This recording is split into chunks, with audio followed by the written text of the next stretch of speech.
ODM. Asanteni sana, you may be seated. Today you learned all protocols observed. Hamjambo. Hamjambo tena. Yes, I've sat for too long down here that I'm now a little bit confused. But I think it has been very exciting and also very illuminating to listen to other people talk.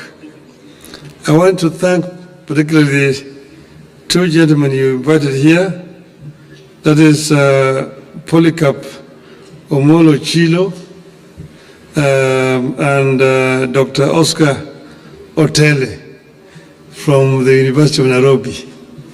I found their contribution very informative indeed, and with a lot of humor and touch. And I also want to thank everybody else who has contributed in this discussion today. It was a wonderful session.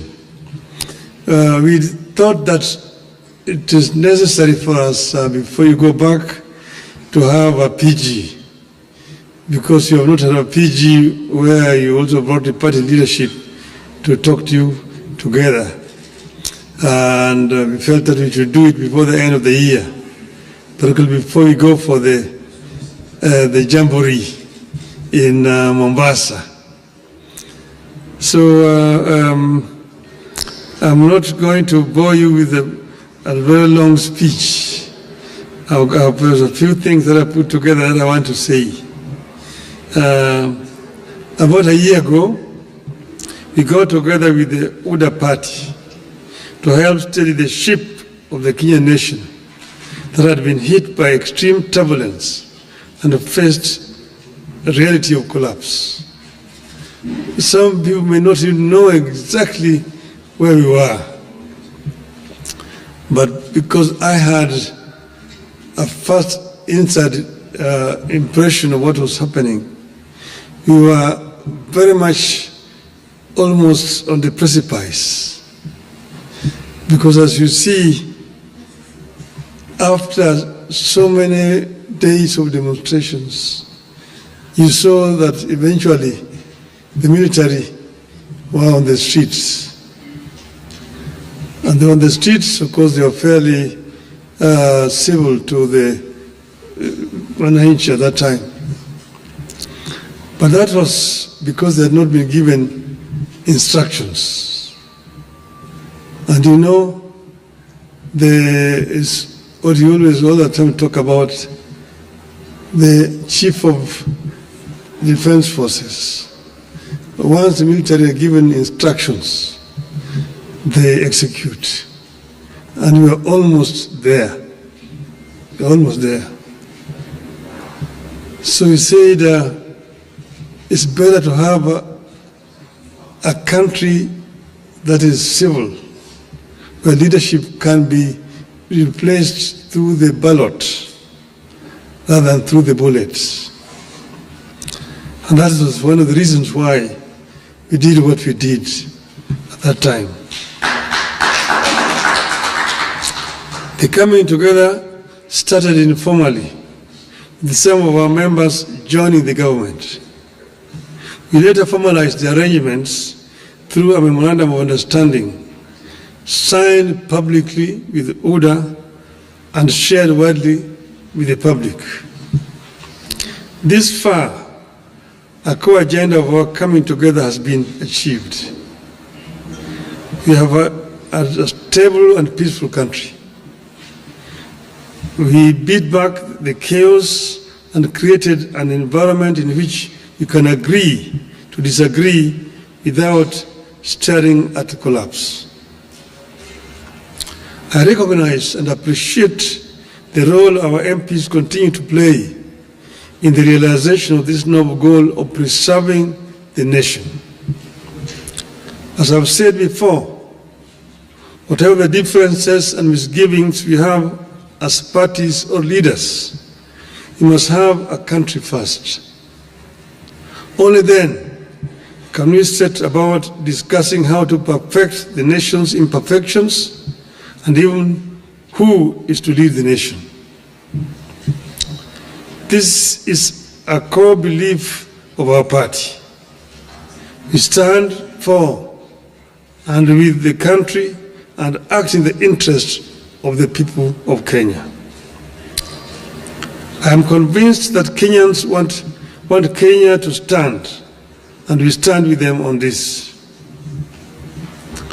Ronald Reagan used to tell Americans, and I quote, "If you ever forget that we are one nation under God, then we will be a nation gone under," unquote. As Kenyans, we know only too well what happened to nations that went under. Some took too long to come back, others never made it back at all. Kenya must never tempt that fate. As a party, we must never be ashamed to remind the people that we can never accept collapse as an alternative path to power. We must never be shy to remind the country that as a party, we have pursued compromise before and will pursue it whenever necessary in the interest of the nation.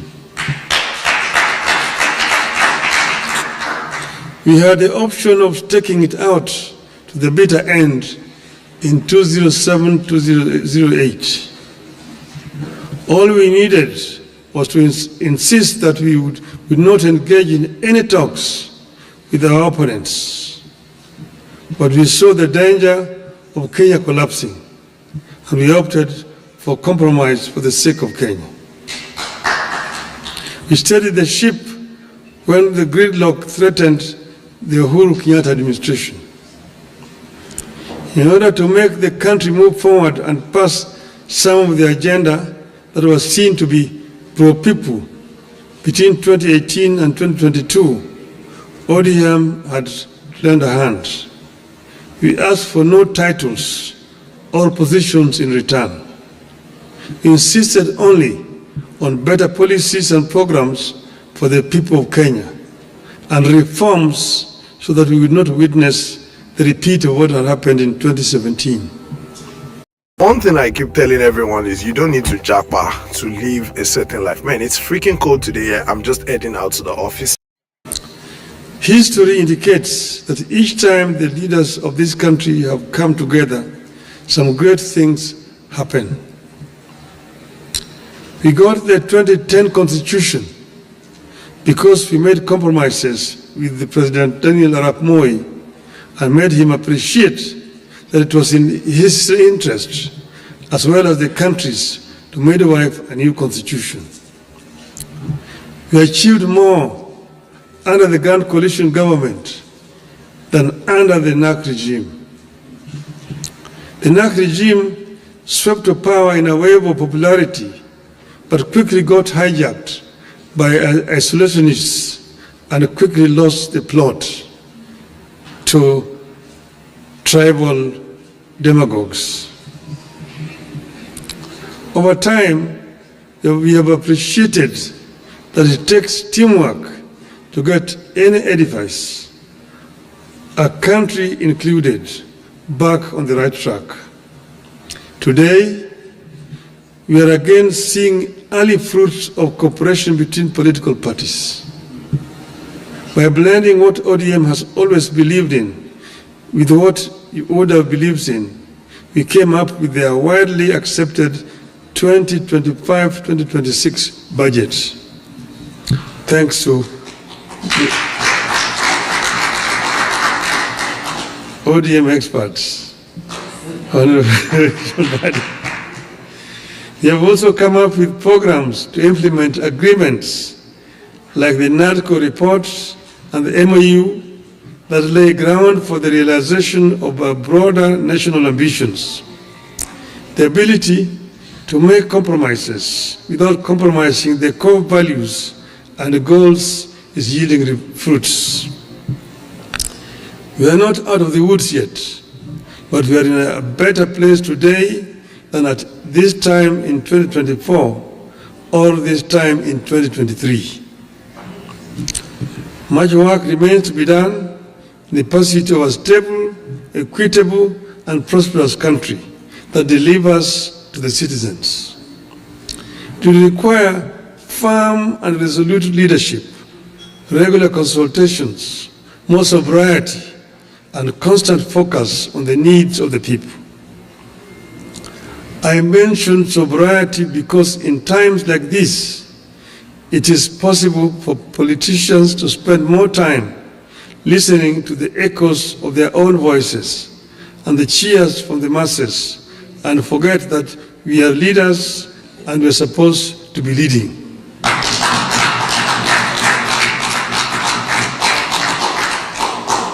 In times like this, it is possible to be lost in competing campaigns or populism and forget that leading means making decisions that may sometimes invite booing instead of cheers. I have been there. I've been cheered and I've been booed. I was once set up against the people when I set about clearing the ground for the Thika superhighway and the bypasses around Nairobi. Today, everyone claims credit for Thika superhighway and the bypasses. My colleagues in Parliament once disowned me when, together with KANU, I championed the Constitution Review Commission that laid the groundwork for my journey to the U.S. was not easy. What became the 2010 Constitution and which everyone claims credit for today. So my appeal to you as you embark on some of the legislative agenda coming up is that you should never feel powerless or feel like giving up because populists around you are seeking popularity at the expense of leadership. When they call you Baba and someone sets the homestead on fire, does Baba join the burning of the homestead just because it looks like exciting, or does Baba help to put out the fire? Put out the fire. Does Baba release his sons and daughters to add fuel to the fire, or does Baba ask his children to fetch water? I know you know the answer. There's a time to lead and a time to acknowledge cheers. Popularity surges and wanes. Cheering masses come, change and go. But solid service to the nation, brought against all odds, stands the test of history. Today, I charge you to soldier on in this cause. It is good for our people. It is good for our country. If you act out of conviction, if you put the people at the heart of your maneuvers, if you ensure that our actions are in line with our ideals as a party and our aspirations as a country, the lack of history will be on our side. And I've said, as has been said by Dr. Oscar Otele there, he told you, stand for what is right for the party. And look at what we have signed. And we must remain as ODM.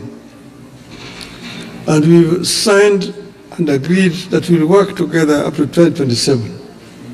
We have not passed any resolution as a party to say how we're going to go into the election of 2027. So wherever you are, don't commit the party to some things which have not been discussed. Let those things be discussed first. We are ODM. Who's told you that ODM will not have a candidate in 2027? Who has told you? So first, think as ODM, we have a clear plan that we have negotiated and we've agreed on, and let us continue to implement that plan. And the decisions we'll take when the time comes. Finally, first, I want to thank Mbadi for bringing out some of the issues. Like he's talked about selling some assets. Kenya Pipeline Corporation. The pipeline is underground from Mombasa through here. Even if you sell it, where is somebody taking it to? It remains very much an asset of Kenya. It is just there on the ground. So somebody want to buy it, buy it. That is what Margaret Thatcher told Britons when the Arabs were coming with petrodollars to buy historical buildings in the UK. She said, even if they buy Buckingham Palace, where are they going to take it? It remains here. Your asset. It's an idle asset. Sell it so that you get money instead of going to borrow. Make money to invest instead of going to go here. I want to sell the shares of Safaricom. Why not?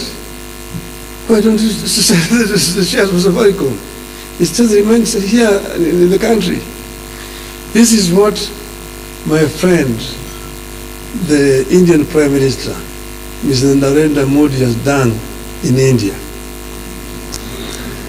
When he invited me to go to Gujarat as chief minister then, I went as a chief guest to what is called the Vibrant Gujarat. And there were many people who had been invited from outside India. And I was in a panel discussion with some of the Indian conglomerates, the Tata, Ratan Tata, the Adani groups, and all this together. And we saw how many deals were being signed, people coming to invest in Gujarat. The state of Gujarat is one of the states of India.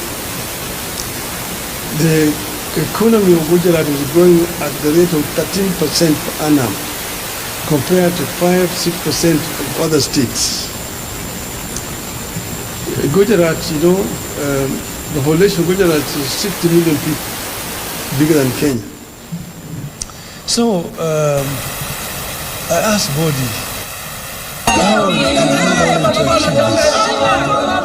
I went into his bookshop and bought me a official organization. So this is the secret. This was a PPP law of Gujarat, which he said, make it simple like this. It will attract people to come and invest in your country. Out with that legislation, I came here and I presented it to the cabinet.